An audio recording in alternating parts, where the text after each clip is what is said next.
What's up, everyone? Welcome back to another episode of Spectator Sports. As always, I'm your host, Sebastian Fonseca. We're wrapping up our NFL preview series, but before we get into it, please do me a massive favor, like this video, subscribe to the channel if you're new here, and take a look at our Instagram and TikTok pages.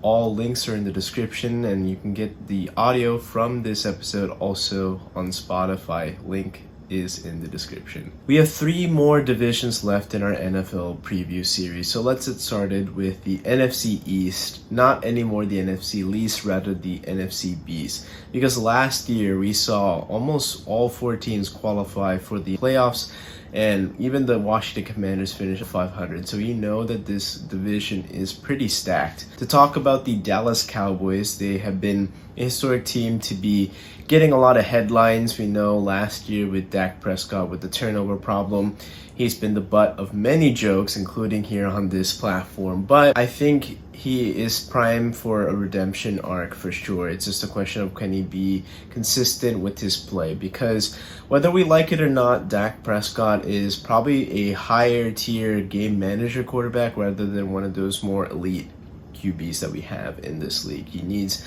that bigger cast around him, and it's going to be a newer flavor this year because no more Kellen Moore calling plays because he's out. He's coaching over in the LA Chargers camp, and we're seeing now that Mike McCarthy is taking over play calling duties. This is going to be a big change for Dak Prescott. It's going to be somebody new, and I'm pretty sure that from what we've heard in training camp, it's going to be a little bit more Dak friendly. And what I mean by Dak friendly is going to be simplifying the offense. A lot more checkdowns, a lot more bootlegs, getting him on the perimeter, on the edges, including a running game, because that offensive line, even though it's taken a step back from its historic great success that it's been known to be, it's still pretty good. I mean, you have a pretty talented cast across the board. Terrence Steele just got an extension earlier this weekend, and they brought back Zach Martin as well. Great guy, and he's going to be now fine and ready to go since he got his money. So I know that it's a very talented squad in Dallas itself, protecting up front, and they can pave lanes in the running game for Tony Pollard. We know that Tony Pollard was taking over slowly but surely last year from Ezekiel Elliott, and now he's going to be the feature back. Despite having that leg injury at the tail end of last season, he'll be ready to go for the opening day game against the New York Giants in week 1.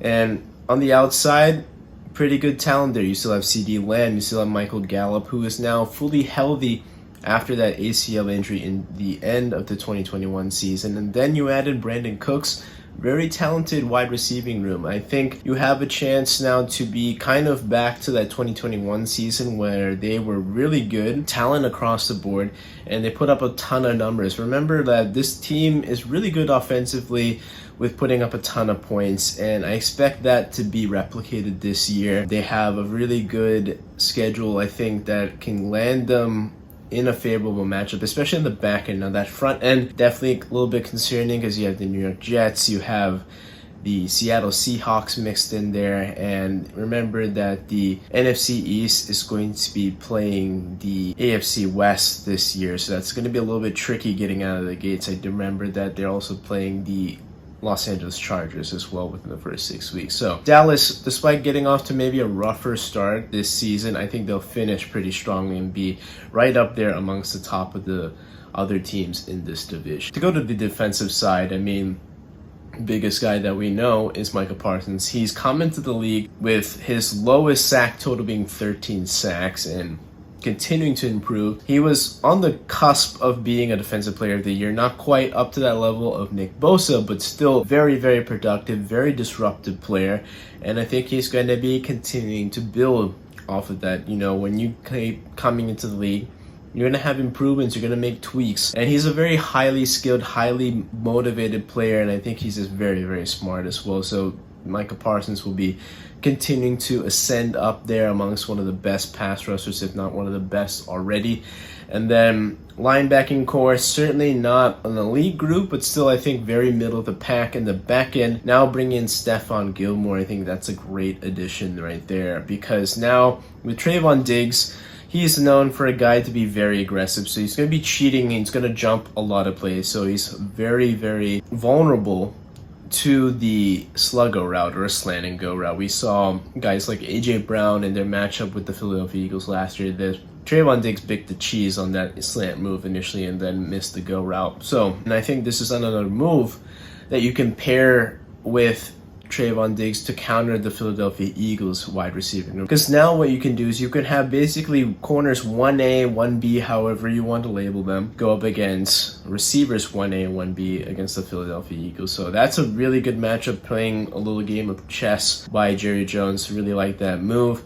And it's going to be interesting to see how all these new parts work. Dallas always has great expectations. They're not up to the tier, I think, as the Philadelphia Eagles or the San Francisco 49ers, but they're just right there. They're going to be very competitive. They'll challenge the Eagles, definitely. I think they're more of a wild card team. They could be the 5th seed, and then they'll probably play the NFC South winner. Then that's going to be a very easy victory like we saw last year when they beat the Tampa Bay Buccaneers. And you'll see them push the Philadelphia Eagles in a matchup in the divisional round or the San Francisco 49ers. I think that gap between them and the 49ers at least has closed a little bit compared to what we saw in years past. The Washington Commanders have made a big change in ownership. Finally getting rid of Daniel Snyder brought in a ton of enthusiasm within the organization and the fan base. Their first game against the Arizona Cardinals is sold out.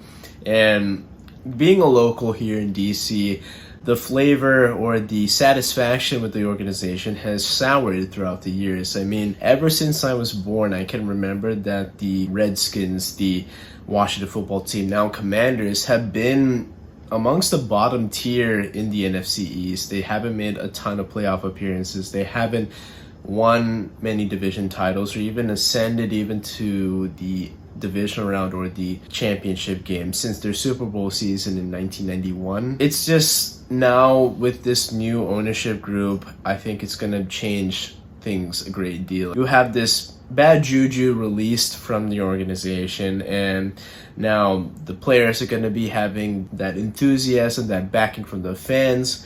And they have a lot of talent. To talk about this, the roster. Coach Ron Rivera is a very hard-nosed coach. He's one of those more old-fashioned coaches that we've seen compared to what this newer flair of more offensive and finesse football that we're seeing these days. Now, they did bring in Eric Bieniemy from the Kansas City Chiefs, and he's a guy that you think he would have gotten a job by now as a head coach, and this is kind of like his audition again, because everybody's saying, well, okay, you had Patrick Mahomes, you had Tyreek Hill, you had Travis Kelce. It's easy to do that. So if he can replicate anything like that, or take those Kansas City Chiefs concept that he learned from Andy Reid and take it to the Commanders with this new quarterback in Sam Howell and Jahan Dotson and their whole new group of offensive players, and simply replicate that or even have a poor man's version of that, I think it's going to be a great deal for his future as a head coach, because Ron Rivera, whether we like it or not, I think he's on the way out. I think this is kind of a lame duck year for Ron Rivera. I love him as a person, love him as a coach, but it's just something that you might need to have a change of scenery. And it would be simple once you already have Eric Bieniemy there as the OC, just elevate him as the head coach, and he takes over and finally gets his head coaching gig. Pretty much a win-win situation for Washington. So right now we'll see how this offense adapts. I think defensively they're obviously going to be a very tough-nosed team. They play very hard. You could see that even in their backups when they were able to beat the Ravens preseason streak. Now I think they celebrate a little bit too much or too excessively for my liking. It is a preseason win, but it's good to see that enthusiasm and have that passion in this organization who's been through a lot in the last 3 decades. So we'll see what happens in Washington. Not a lot of expectations, but I think they're going to be a very, very tough team, because last year they took a bite out of the Eagles, and I expect similar things this year as well. They'll challenge the Eagles, they'll challenge the Giants, they'll challenge the Cowboys, and they're not going to be a simple walkover. The New York Giants brought back Daniel Jones with a new contract extension, and then they decided to franchise Saquon Barkley, eventually get him to sign a 1-year deal. And it was really tricky just to decide who gets the franchise tag, who gets the extension. I talked about it before. I thought maybe it's better to bring in Saquon because Daniel Jones hasn't really proven enough, despite him playing better last season. That 3 years or so of body of work wasn't enough for me to say that he's your guy, he's your franchise player, and now you're kind of still going to be playing this game of kick the can down the road with Saquon Barkley. Now, offensively, they're better than they were last year. They had a lot of injuries to their wide receiving room, and now they get them back. They brought in Jalen Hyatt as well. Now, I think he's a raw rookie, but he has a lot of upside. And then the biggest one was bringing in Darren Waller, the tight end. And they needed a tight end who brings a receiving threat to them. They haven't really had that in the last few years since really Evan Ingram left. So he's a Pro Bowl caliber tight end, one of the best. At least he used to be. He's been banged up with injuries, and I do expect him to have a rebound year. But we'll see what happens with the New York Giants, at least in their skills position. Defensively, I think they have some really good pieces. Secondary should improve because they were very much decimated at the tail end of last year with a lot of injuries. So expect them to be a rejuvenated unit there. They'll be healthy. For the defensive line, really talented duo right there with Dexter Lawrence. He was an All-Pro last year. Really disrupted things up front, consistently bringing up pressure up the middle. And then you have Kayvon Thibodeau coming off the edge. He didn't have the best of starts last year, but finished very strongly.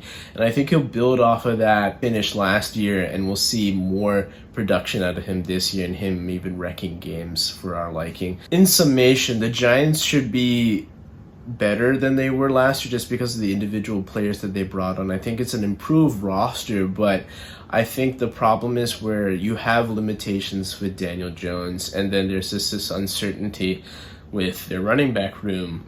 Overall, getting that consistently, a harder schedule this year, I think they take a step back. They won't make the playoffs, but they'll still be like third place in the division just as they were last year. The Philadelphia Eagles, I mean, this is my team coming off of a Super Bowl loss and having numerous players, about 5 or 6 starters, taken away from your roster in free agency. Lost both coordinators. You lost your DC, you lost your OC, and a lot of people are saying the sky is falling. I mean, it's not easy to replenish those type of losses, right? But Howie Roseman and Nick Sirianni, I think, have done a great job with trying to replenish them. They took better steps in free agency. Howie Roseman decided to let Miles Sanders walk. In their entire running back room, their combined salary is actually less than Miles Sanders' yearly salary as a whole. And that's just robbery. I mean, just to look at the running back market and say, I can make up one guy's contract value and spread it out amongst 4 individual players. And they are very highly productive players. Rashad Penny, hit and miss with his health. But when he's available, he's guaranteed to give you 4.5, 5 yards a carry. It's just a matter of can you stay healthy. And then you have DeAndre Swift, also a guy, not the most healthiest, but has a receiving capability as well, extra dimension there. Kenneth Gainwell caught fire last year, had a 100-yard game against the New York Giants, was pretty productive in getting in the end zone as well in their playoff run. So I think he'll get more of the touches to start off, and then they'll sprinkle in the other 2 backs. And then you have the elder statesman, Boston Scott. He's not that old, but a Giant Slayer, very productive also against the Giants. Those guys are going to be sprinkled in, and you just don't know who's going to kill you that day. These guys are going to be running behind the best offensive line in the NFL. You're going to be seeing them get hot on different days. You don't know. Is it a Rashad Penny day? Is it a DeAndre Swift day? Is it a Kenneth Gainwell day? Is it a Boston Scott day?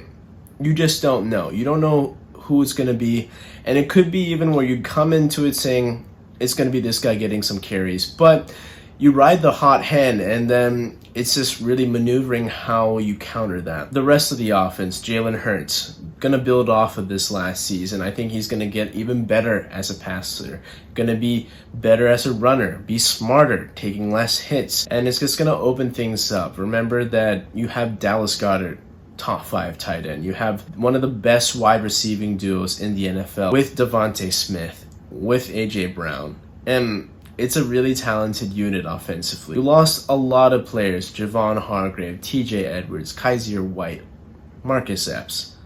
Big losses there. That's a lot of starters there. And then you lose Jonathan Gannon. We'll call that at this moment. But losses, right?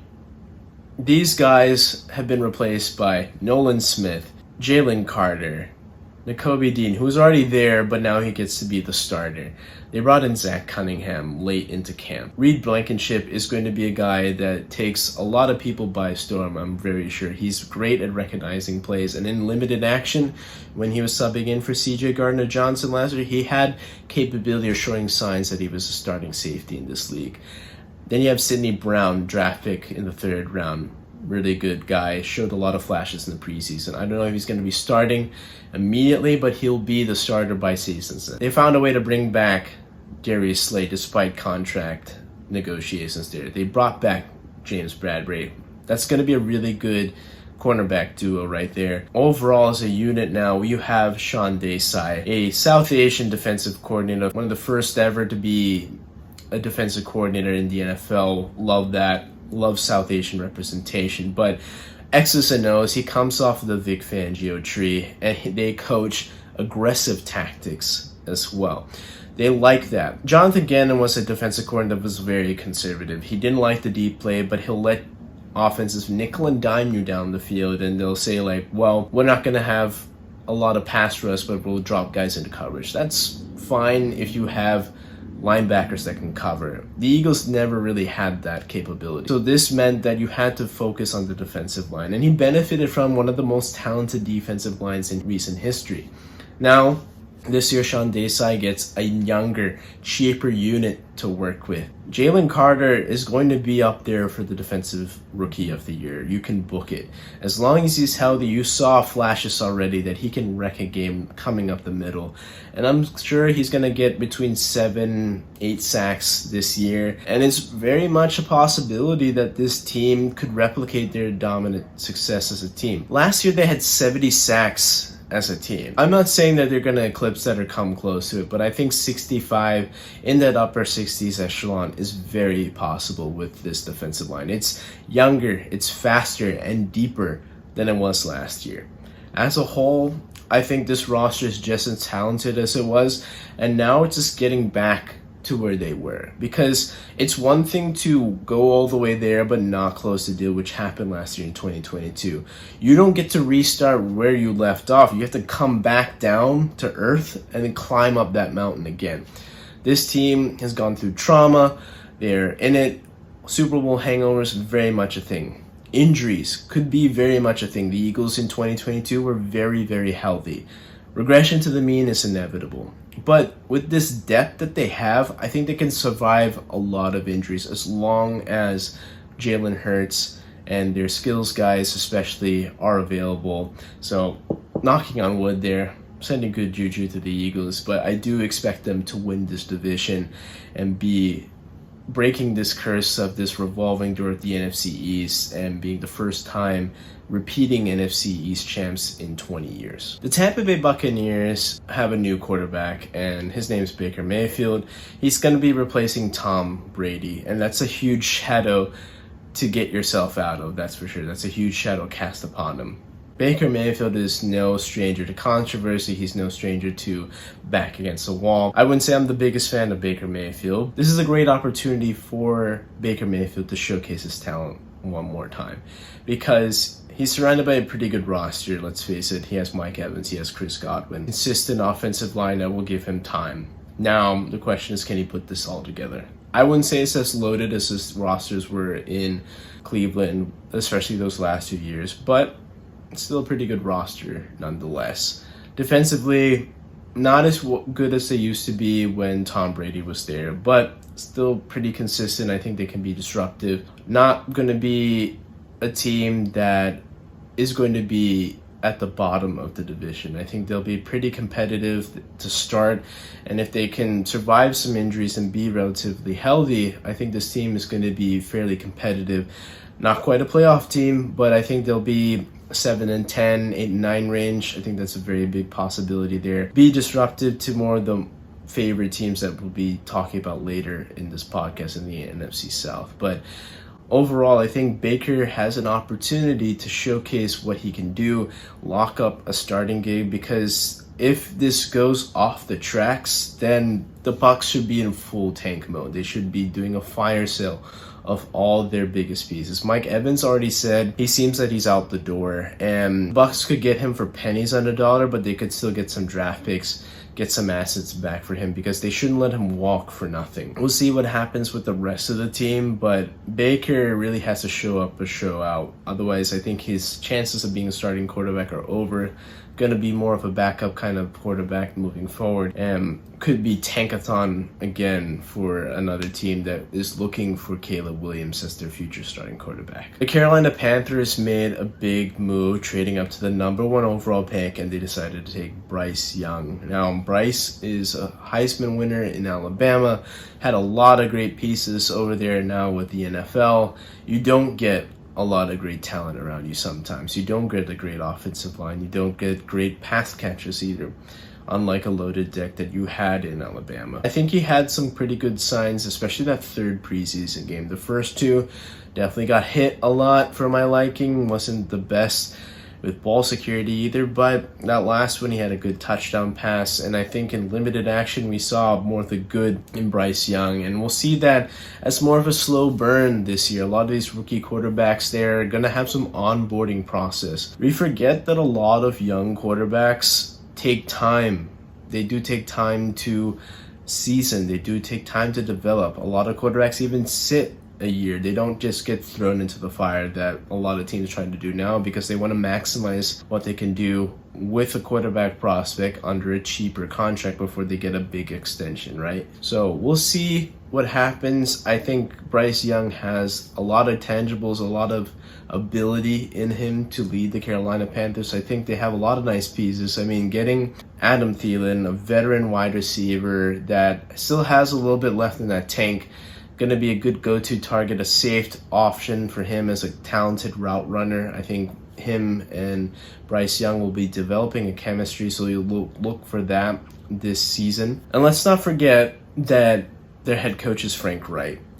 Frank Wright is a really good head coach, really good offensive mind. He's been a backup quarterback, so you know that they know a lot of offensive concepts, and he's going to be teaching a lot of those to quarterbacks. He was in Indianapolis. I didn't think he had a fair shake there, because when he agreed to be the head coach there, he thought Andrew Luck is going to be his franchise starting quarterback for his entire coaching tenure, however long it may be. He only got 1 year of Andrew Luck before his abrupt retirement, and then you saw Jacoby Brissett, you saw Phillip Rivers, you saw Carson Wentz, you saw countless other quarterbacks that the Indianapolis GMs tried to bring in, and it didn't work. And now he finally gets his franchise guy. He's going to tutor him to the best of his abilities, and I think it's going to be a good matchup, because you saw with Doug Peterson what he was able to do with Trevor Lawrence down in Jacksonville. And I think the same can be done there. They have a lot of coaching concepts that are similar because they were on the same coaching staff, right? So I expect some growing pains for sure for Carolina, but overall as a unit, I think they have some pretty solid pieces. Offensive line is in a work in progress. Kwanu is a guy that was a top 5 pick last year. Wasn't the best rookie year, but had a lot of flashes, so I think he'll build on that this year, continue to progress. Defensively, biggest name is going to be Brian Burns. I mean, he's a very talented pass rusher. I think we'll see a lot more from him this year, sporting the number 0 jersey. That's pretty cool swag right there. And we'll see as overall this team grow and develop. I don't think they're a playoff team, but they'll be competitive as well moving forward in this NFC South. The Atlanta Falcons have a big year ahead of them. It's Arthur Smith's 3rd year with the team. Now he has a different quarterback as well, and it's going to be Desmond Ridder, the 3rd round pick in 2022. He showed some flashes last year, still pretty raw quarterback, but this year he gets the keys to the offense under Arthur Smith. And I think for Smith, it's going to be a do or die year for them. If they're another middle of the year type of year for the Atlanta Falcons, I think ownership might try to look a different way, because it's just not really been consistent. Matt Ryan's last couple of years were not that great, and then his play significantly dropped off. And then you got to see just not a lot of pieces in Atlanta. Atlanta been a little bit all over the place for the last 2-3 years. You know that they have Kyle Pitts, you have Drake London. Those are some pretty good skills positions, and now you have Bijan Robinson there. So skills positions, I think they're pretty good individually. Now, if they can get together as a unit, that's going to be the thing. Their offensive line is fairly underrated. I don't think a lot of people talk about their offensive line because they were able to pave a lot of open holes for Tyler Algier last year, who was a late round pick. Last season, he rushed for over 1,000 yards. And you can maybe see a little bit more output from Bijan Robinson, who's a little bit more of a talented back, faster, able to hit those holes a little bit quicker, and still have Tyler Algier there as another back in your back pocket there. So there's some weapons out there. I like defensively that they do have still AJ Terrell. He's a pretty good corner. And I think last year he had a couple injuries that derailed his early promising start to his career, but we'll see how that transitions there.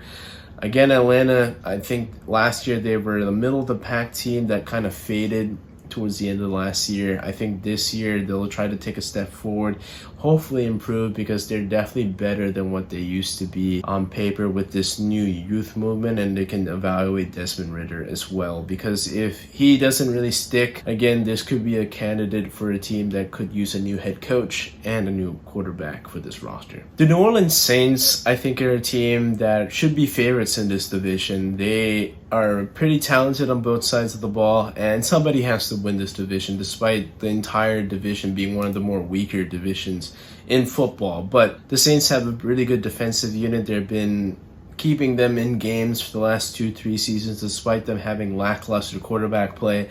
And this year they finally get it with the signing of Derek Carr. Derek Carr has been consistently a top 15 quarterback, and I think he can be even a top 10 quarterback given the unit around him. Last year, it was kind of a mess with a lot of individual pieces. You had Josh Jacobs, you had Devontae Adams there, but nothing seemed to really stick. And plus, defensively, the Vegas Raiders have been consistently very bad. And this year, he doesn't really have to worry about his defense consistently failing, because the New Orleans Saints defense is pretty good. Cameron Jordan's still there, a very effective D-end. You have Marshawn Lattimore as well, Tyrann Mathieu.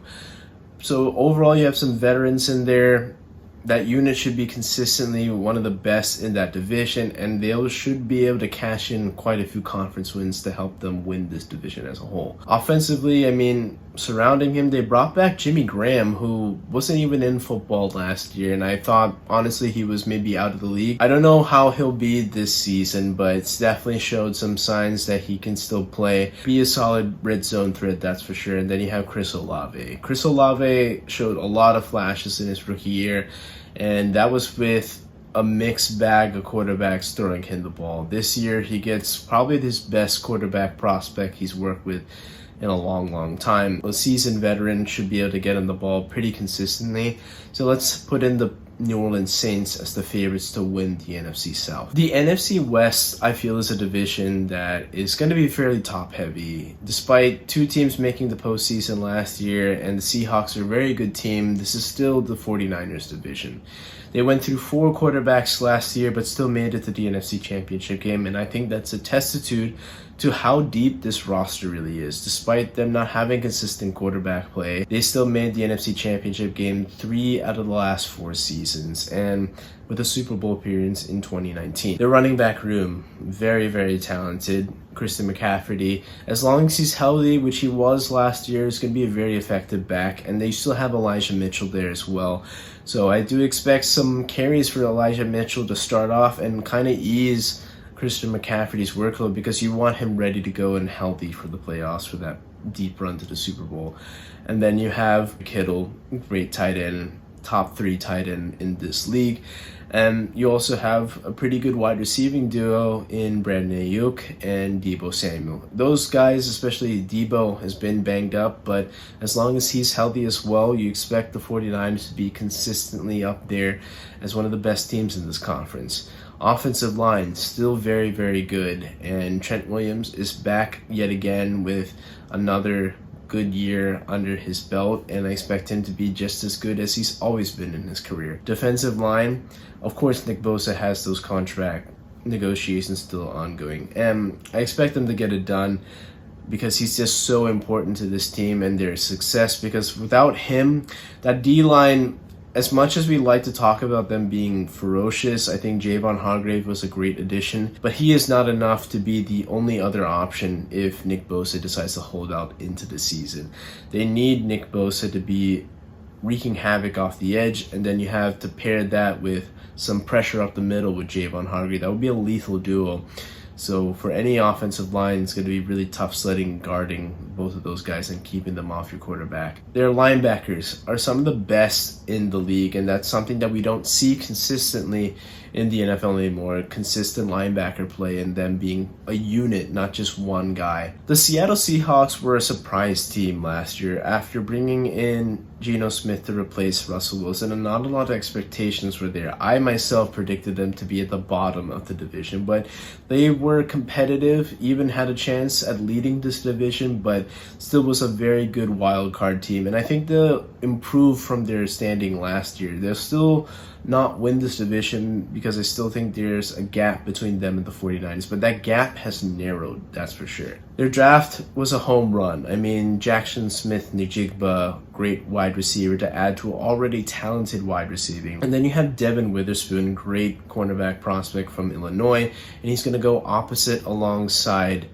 Tyreek Woolen. And that secondary is going to be pretty good, even with the return of Jamal. I think that's going to be a great addition to that very solid secondary. Quandre Diggs, very good safety in this league. So as a unit, that secondary is going to be pretty good. And you bring back Bobby Wagner to be your go-to linebacker as well. Defensive line, I think, is something that can be had.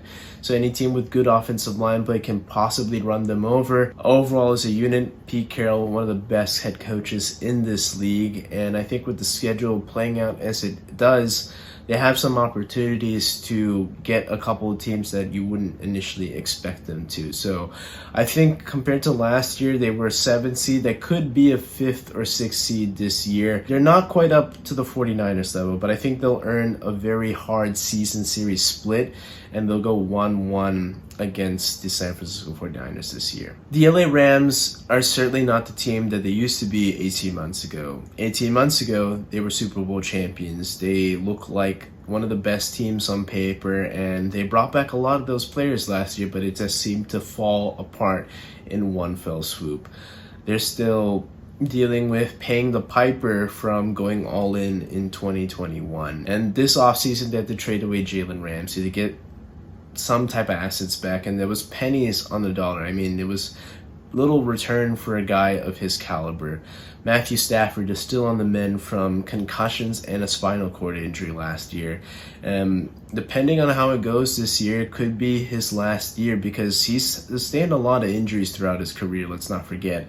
And spinal cord injuries are nothing to take lightly. And if something goes wrong, I think it would be a career for him at that point, because the Rams have some interesting options at backup. I mean, Stetson Bennett is a guy that impressed the Rams to draft him and had a pretty solid camp in preseason. I wouldn't be surprised if the season goes off the rails that you see Stetson Bennett step in and get some reps with the first teamers to see just what his capabilities are, because right now the best option is just to evaluate how it goes for 5-6 games. And if they're not an elite team, let's say they're 2-4, or even go into like an 8-game sample size, that's half of the season, and they're like 2-6, 3-5. They have to look at the NFC landscape and say, can we make a wild card run? If not, let's just have a fire sale, because we traded a lot of draft picks to get younger talent, and right now they finally were able to take advantage of that with some draft picks back, but they still don't have a first.